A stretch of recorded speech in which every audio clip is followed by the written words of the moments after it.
Bersama saya Azlin Arif dalam rentasan berita edisi 7.39. Antara paparan utama. Menteri Perikatan Nasional berdepan isu kewibawaan. Amanah bukan parti nyamuk. Ketua Pemuda PAS kebulur jawatan GLC. Sudah tahu syubhah mengapa sokong tebuk atap?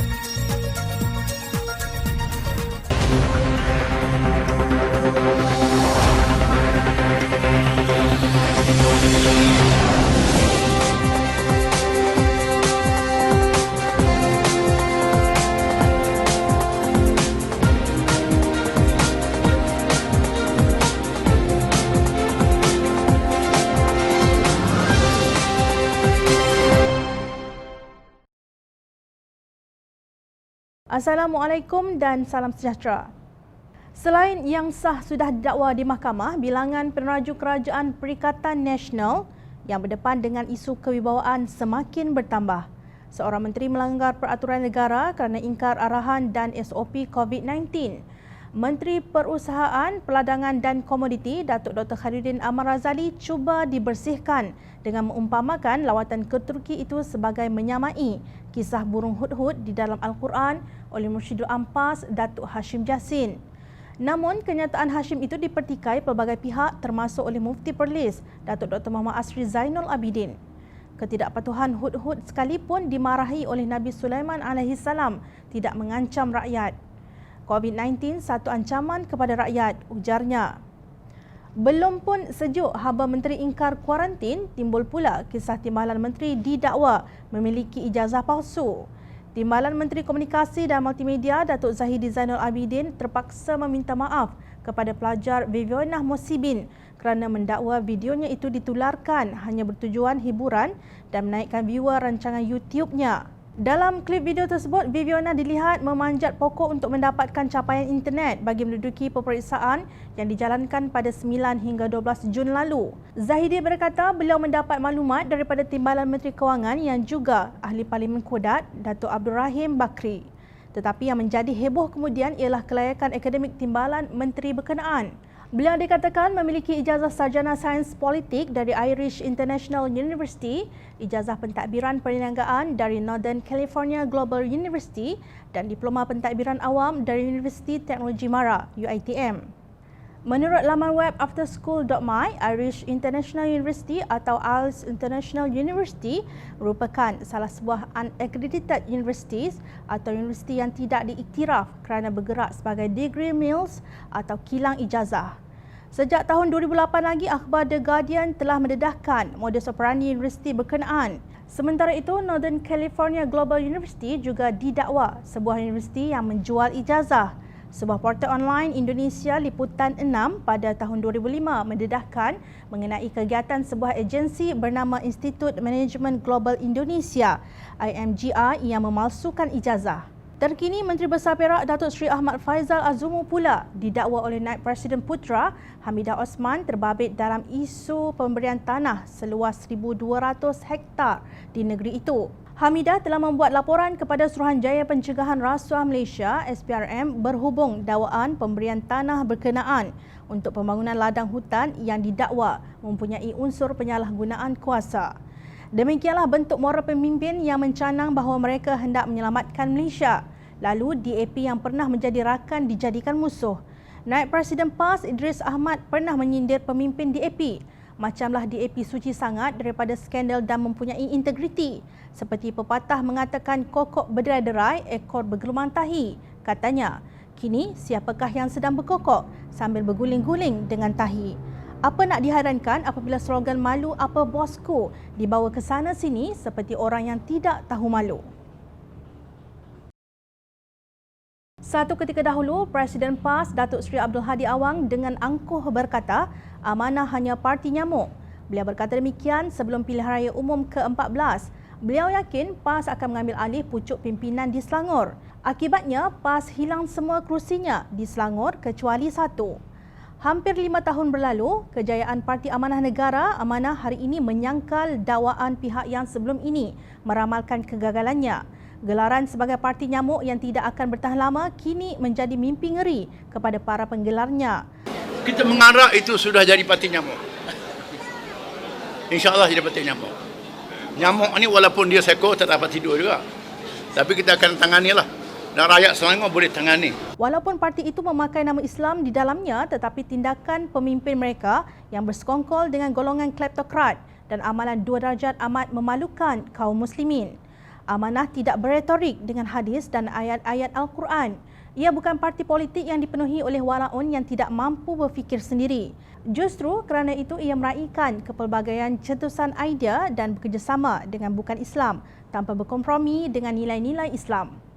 Walaupun kerajaan Pakatan Harapan yang dibina dengan kesungguhan oleh sokongan rakyat itu dijatuhkan, ahli-ahli Parti Amanah tidak melompat ke pohon lain umpama kera mengambang.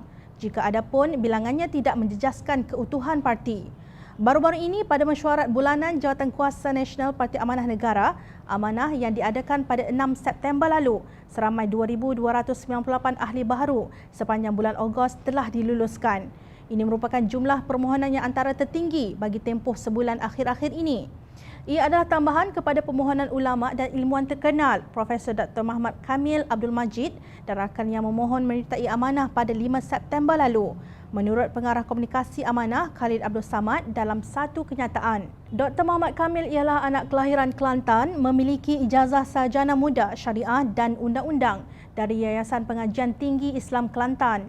Beliau juga memiliki ijazah sarjana muda syariah dari Universiti Al-Azhar, Kahirah, Mesir dan kesarjanaannya dalam bidang falsafah dan teologi Jabatan Pengajian Islam Universiti Melaya dan bidang pemikiran Islam kerohanian bagi ijazah Doktor Falsafah di Universiti Malaya. Hancur berkecai harapan PAS agar Amanah dikesampingkan oleh para ilmuwan dan profesional. Mereka tetap bersama Amanah walaupun hanya bekerja di belakang tabir. Ini kerana Amanah bukan parti nyamuk. Amanah bukan parti yang kebulut dedak. Amanah bukan parti penunggang agama. Jom Channel mengucapkan tahniah kepada Parti Amanah Negara. Semoga gabungan ilmuwan Islam dan profesional di dalam Amanah dapat digemling bagi memantapkan parti itu dalam persediaannya membawa Malaysia ke norma baharu dengan ciri-ciri rahmatan lil alamin, bukan semata-mata retorik. Kerjasama di antara anak muda Amanah dan pejuang tegar di dalam parti itu amat didambakan demi melakar masa depan negara yang aman dan harmoni. Amanah meneruskan legasi perjuangan almarhum Tuan Guru Yusuf Rawat, Datuk Fazil Nur dan Datuk Ni Aziz. Malah anak-anak mereka turut berada dalam kepimpinan Amanah kini. Di zaman Ni Aziz, PAS membawa slogan PAS for All yang telah berjaya membawa parti itu ke dalam politik arus perdana. Sedih tetapi benar, perjuangan PAS itu telah disemadikan bersama perkebumian Ni Aziz. Itulah yang membezakan antara Amanah dan PAS. Ketua Pemuda PAS Khairul Nizam Khairuddin kini dilantik sebagai ahli lembaga pengarah Bina Darul Aman Berhad, sebuah syarikat pembinaan milik kerajaan GLC Negeri Kedah. Khairul Nizam merupakan pemimpin muda PAS yang begitu berdegar-degar bunyi tembakannya terhadap kerajaan Pakatan Harapan yang didakwanya membuat lantikan politik ke dalam agensi tertentu. Pelantikan ahli-ahli politik daripada parti komponen Pakatan Harapan diletakkan untuk menerajui institusi atau badan penting negara dan awam dilihat bukan lagi langkah intervensi untuk kepentingan sosial dan mencapai tujuan organisasi, katanya dalam satu kenyataan. Menurut beliau, pelantikan tersebut jelas menunjukkan perlumbaan rakus membolot jawatan antara parti-parti berkenaan. Sikap kebulur jawatan dengan memfaraidkan kedudukan yang ada ternyata bersifat untuk memenuhi keperluan dan kepentingan parti. Natijahnya, diyakini usaha ke arah menggerakkan urus tadbir yang profesional dan mencapai matlamat penubuhan institusi berkenaan akan terkandas. Hanya akan membiarkan lagi kronisma, nepotisme dan kleptokrasi yang ditentang kembali berulang, tegasnya. Beliau mendakwa harapan rakyat musnah melihat segala janji dan komitmen dinyatakan dahulu semuanya adalah kepalsuan dan penipuan. Hasrat melihat institusi atau badan berkenaan bebas dari pengaruh politik, berintegriti dan diyakini awam profesional dan cemerlang, kini hanya tinggal kenangan, ujarnya. Beliau juga mendakwa reformasi institusi yang dilaungkan Pakatan Harapan hanyalah retorik manis memperdayakan rakyat. Paling dirisaukan terkini atas Yayasan Dakwah Islamiah Malaysia (YADIM) yang menyaksikan penguasaan langsung ahli politik PAN dan DAP, sedangkan ia institusi berkaitan kepentingan Islam.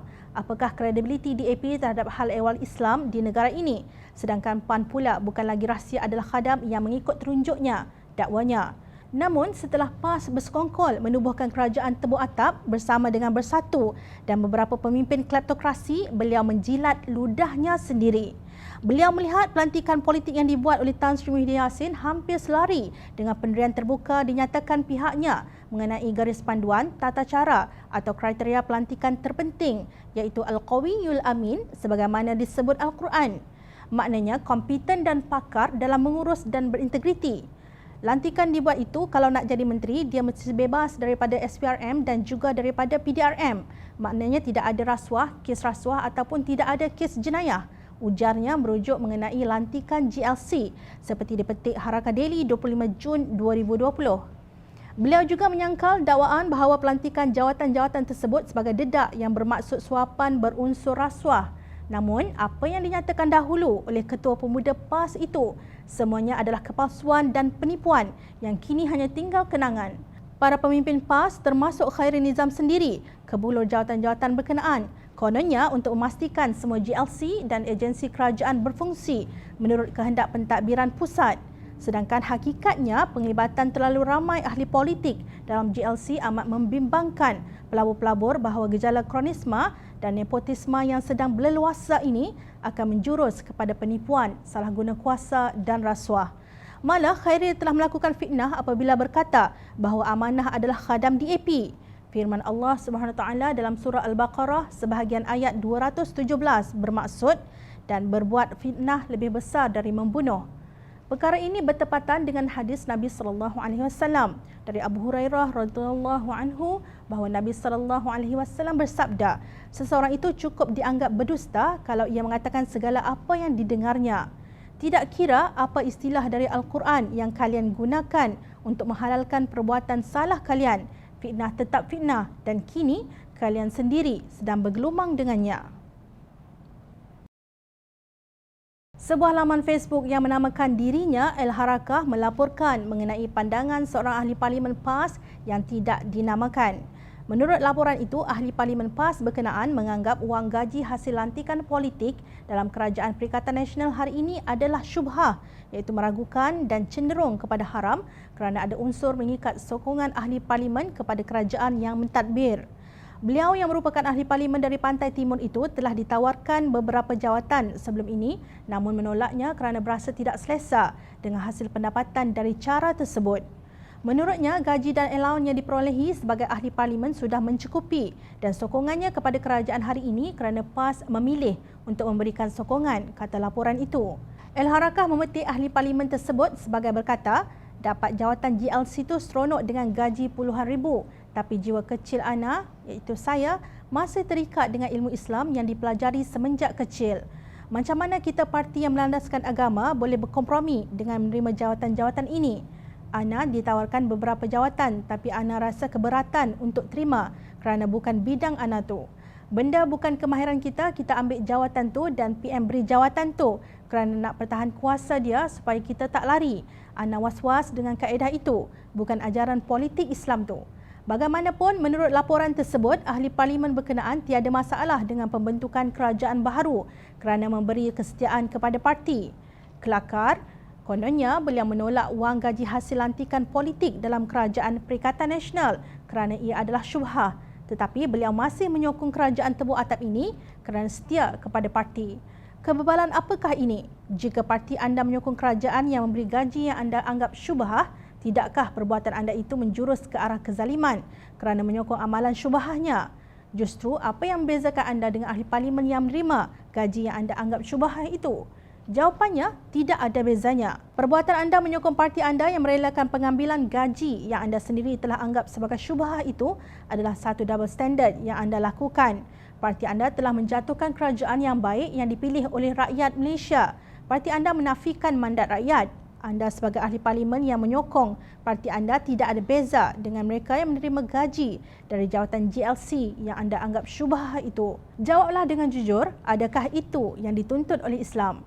Sokongan anda kepada parti anda yang bersekongkol dengan gerombolan tebuk atap itu membolehkan mereka terus-menerus mengambil gaji yang anda anggap syubhah itu dengan rakus tanpa rasa berdosa.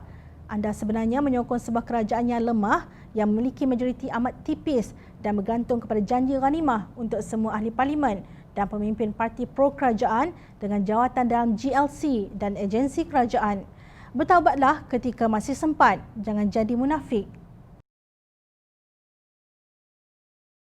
Teruskan bersama kami di Jom Channel dan layari portal jomchannel.net untuk mendapatkan berita politik tanah air. Saya Azlin Arif, terima kasih. Assalamualaikum dan salam sejahtera.